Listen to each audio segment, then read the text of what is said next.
Եվ երբ Հիսուս վերջացրեց իր բոլոր խոսքերը եւ ժողովուրդը նրան լսեց, Կափառնայում մտավ։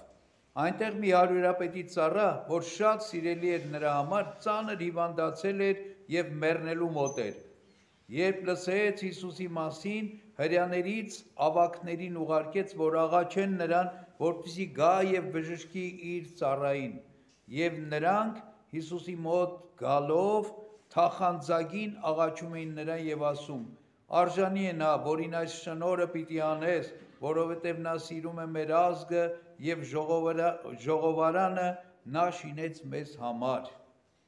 Հիսուս գնաց նրանց հետ եւ տնից շատ հեռու չէր, հարյուրապետը նրա մոտ բարեկամներ ուղարկեց ասելով. «Տեր, նեղություն մի կրիր, որովհետև արժանի չեմ, որ իմ հարկի տակ մտնես, դրա համար էլ ինձ արժանի չհամարեցի քեզ մոտ գալու, այլ խոսքով ասա եւ իմ ծառան կբժշկվի, որովհետև ինքս էլ իշխանության ենթակա մարդ եմ, իմ ձեռքի տակ զինվորներ ունեմ, սրանն ասում եմ գնա եւ գնում է, մյուսին թե արի եւ գալիս է, եւ իմ ծառային թե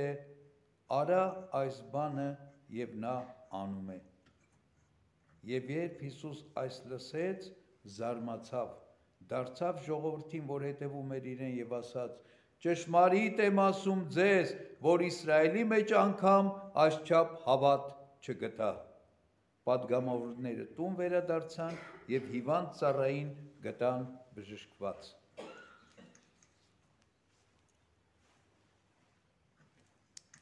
Կափառնայում եկավ, ասում է, եւ մի հարյուրապետ հրյաների ծերերին խնդրեց, որ գնան Հիսուսի մոտ բարեխոսեն, որ գա իր ծառային բժշկի։ Մեկնիչներն ասում են, որ հարյուրապետը այնքան հավատք ուներ, հետո էլ տեսանք, բայց արդեն իսկ, որ ինքը իր ծառային չառավ տանելու Հիսուսի մեջ, ինչպես տեսնում ենք ավետարանի շատ ուրիշ բժշկության դրվագներում, երբ մարդիկ հիվանդներին բերում էին Հիսուսի ոտքերը, բերում էին Հիսուսի առաջ, որպեսզի Հիսուս բժշկվի։ Հարյուրապետը ի սկզբանե հավատում էր, որ Հիսուս ամեն ինչ կարող է անել, հեռավորության վրա, տարածության վրա, միայն խոսքով, միայն ասելով կարող է անել այդ ամենը։ Եվ դրա համար ասում է, ծառային չբերեց, ծառային չուղարկեց, այլ նույնիսկ ինքն իրեն անարժան համարեց ներկայանալու Հիսուսի առաջ, ինչպես հետագայում տեսնում ենք, այլ խնդրեց հրյա ծերերին, հրյաների մեջ պատվավորներին, որ նրանք գնային խնդրեին Հիսուսին, եւ սրանք գալով վկայեցին հարյուրապետի մասին, իր բարեպաշտության մասին, իր մարդասիրության մասին, իր հավատքի մասին, ասացին, որ նա մեր ազգը սիրում է եւ ժողովարան ասածը Հիսուսի օրերում դա կարելի ասել իրենց եկեղեցին էր, որտեղ հրյաները հավաքվում էին, տարբեր քաղաքներում, տարբեր բնակավայրերում ժողովարաններ ունեին, որտեղ հավաքվում էին հրյաները եւ աղոթք էին անում, Սուրբ Գիրք էին ընթերցում,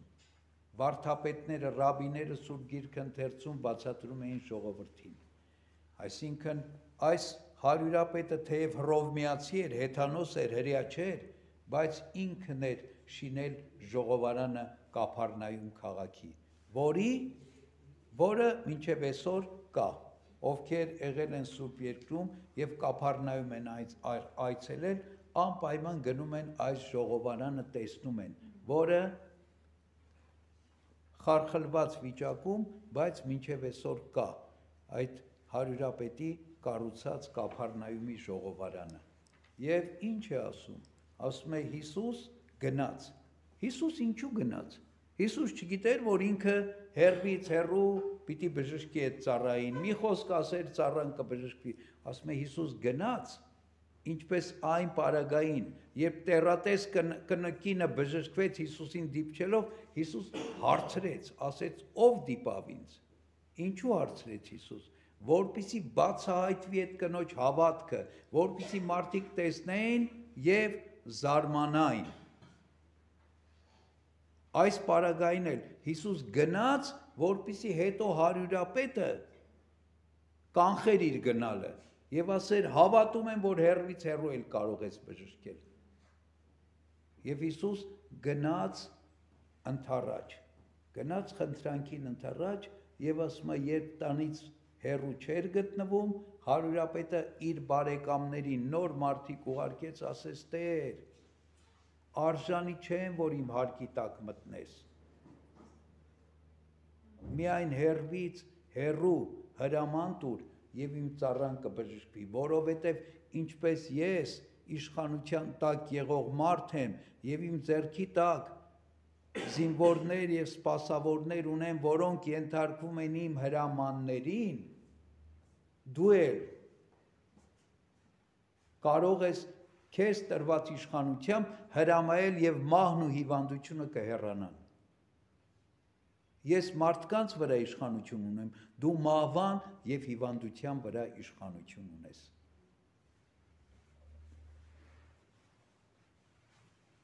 Եվ Հիսուս ասում է շրջվեց եւ ժողովրդին ասաց.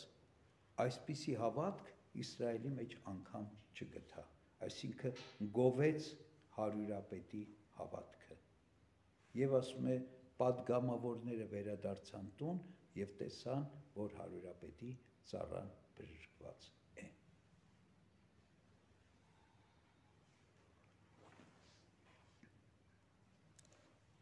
Քրիստոս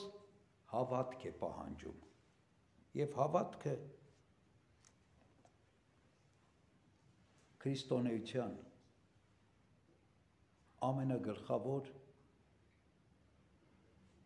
տարրն է կամ առաքինությունն է, որովհետեւ առանց հավատքի չկա քրիստոնեություն, չկա աստվածպաշտություն, չկա փրկություն։ Հավատա եւ կփրկվես դու եւ քո տունը, հավատա եւ մկրտվիր եւ դուք կփրկվեք։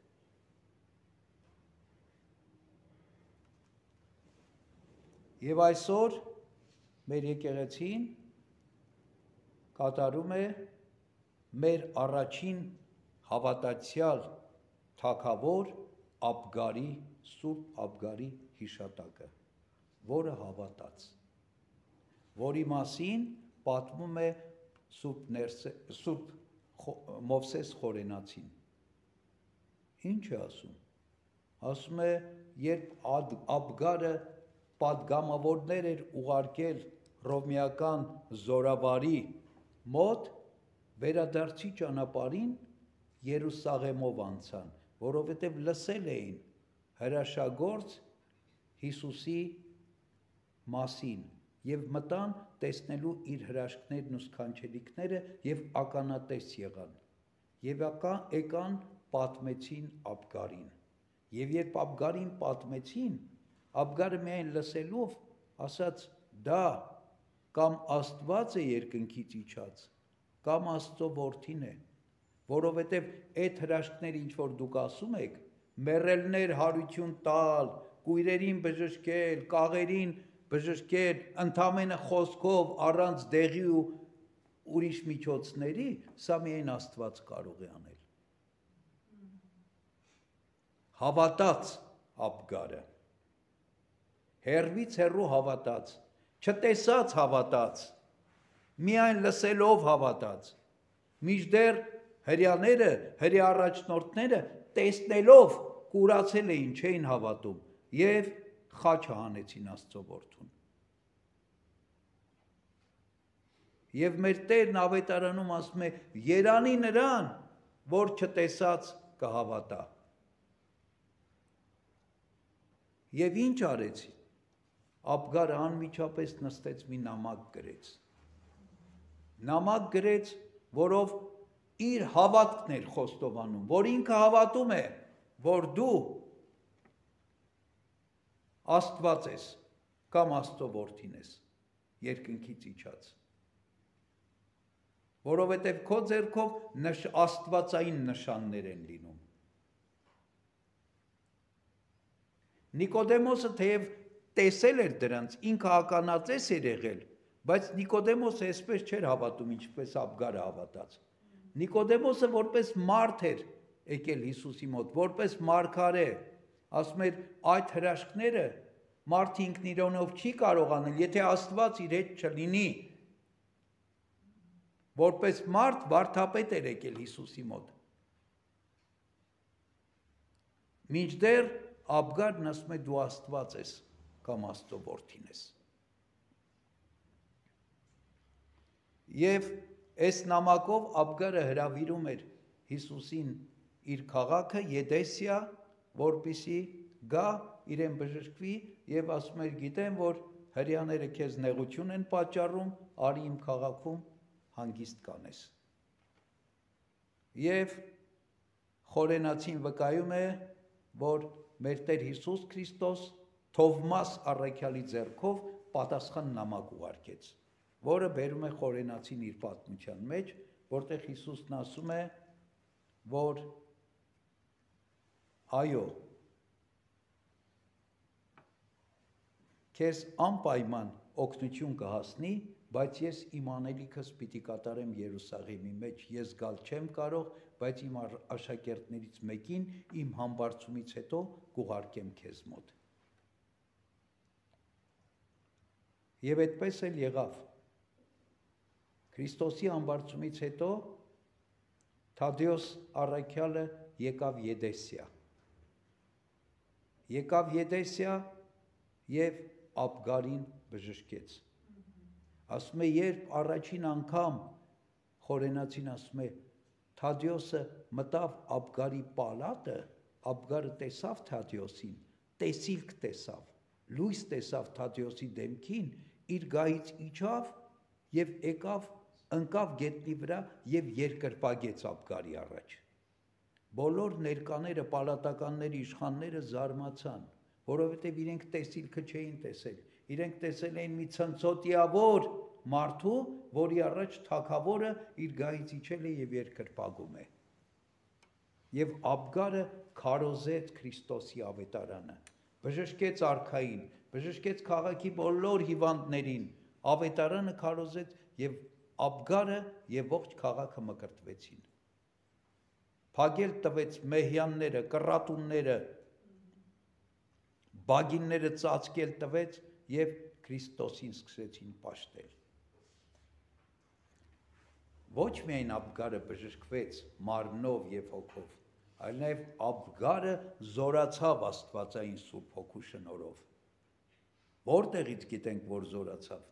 Հետագա պատմության մեջ ինչ է ասում խորենացին։ Ասում է Աբգարը նամակ գրեց Տիբերիոս կայսրին Ռոմի, որտեղ հորդորում էր կայսրին, որ Քրիստոսին պաշտի եւ հրամայի, որ բոլորը Քրիստոսին պաշտեն։ Քրիստոս էր քարոզում եւ պահանջում էր, որպեսզի հрьяաները պատժվեն Քրիստոսին խաչելու համար։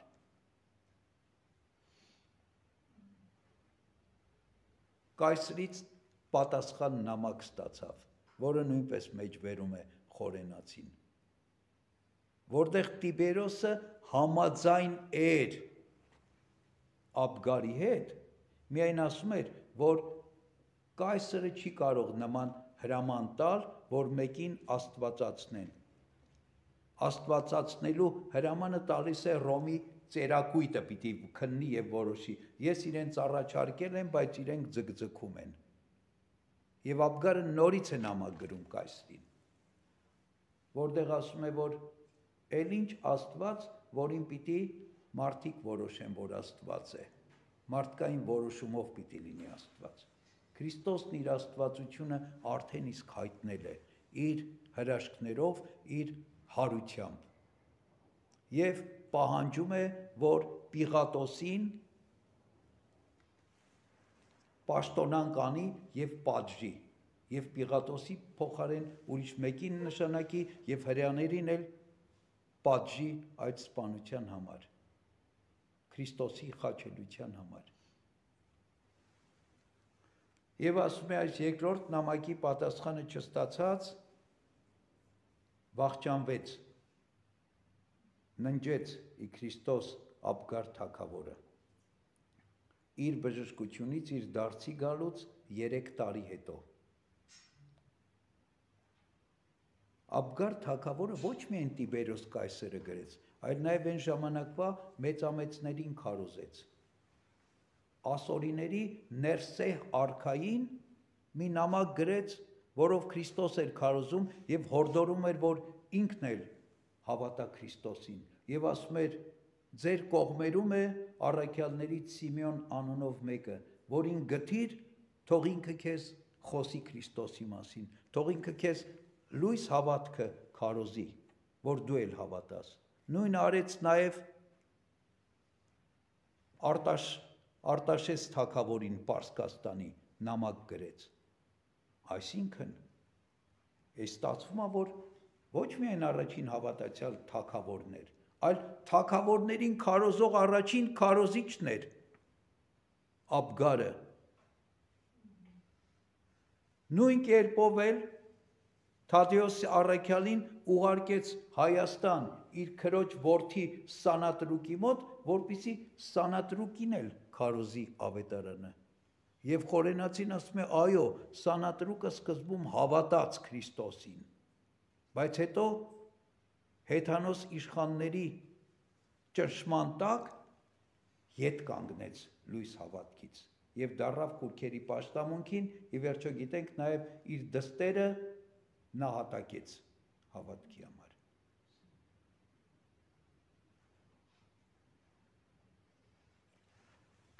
Այսօր մենք ինչքան կարիք ունենք այսպիսի հավատքի։ Համարձակ, քաջ, անվախ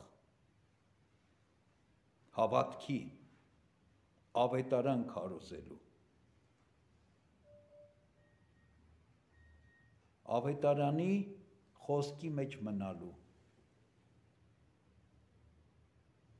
մեր անձերից ավելի Քրիստոսին սիրելու եւ պատրաստ լինելու հանուն Քրիստոսի հանձն առնելու ամեն տեսակի նեղություն, փորձություն, չարչարանք։ Աբգար թագավորի հավատքը, հարյուրապետի հավատքը, որոնք Քրիստոսի կողմից գովվեցին։ Խնդրենք Աբգար թագավորին, թող բարեխոս լինի մեզ համար։ Թող իր բարեխոսությունը երկնքից աստվածային շնորհներ իջեցնի մեզ վրա, որպեսզի մենք էլ նույն հավատքով զորանանք, որովհետև մենք ամեն օր կարիք ունենք մեր հավատքի զորացման։ Մենք ամեն օր կարիք ունենք մեր սրբերի վարքերը եւ սրբերի ընթացքը հիշելով ոգևորվելու, զորանալու եւ իրենց օգնությամբ, իրենց բարեխոսությամբ մեր կյանքն ապրելու Քրիստոսով, որպեսզի Քրիստոսով էլ հասնենք փրկության։ Աստծո շնորհը, սերը, խաղաղությունը թող ամենքիս հետ լինի, ամեն։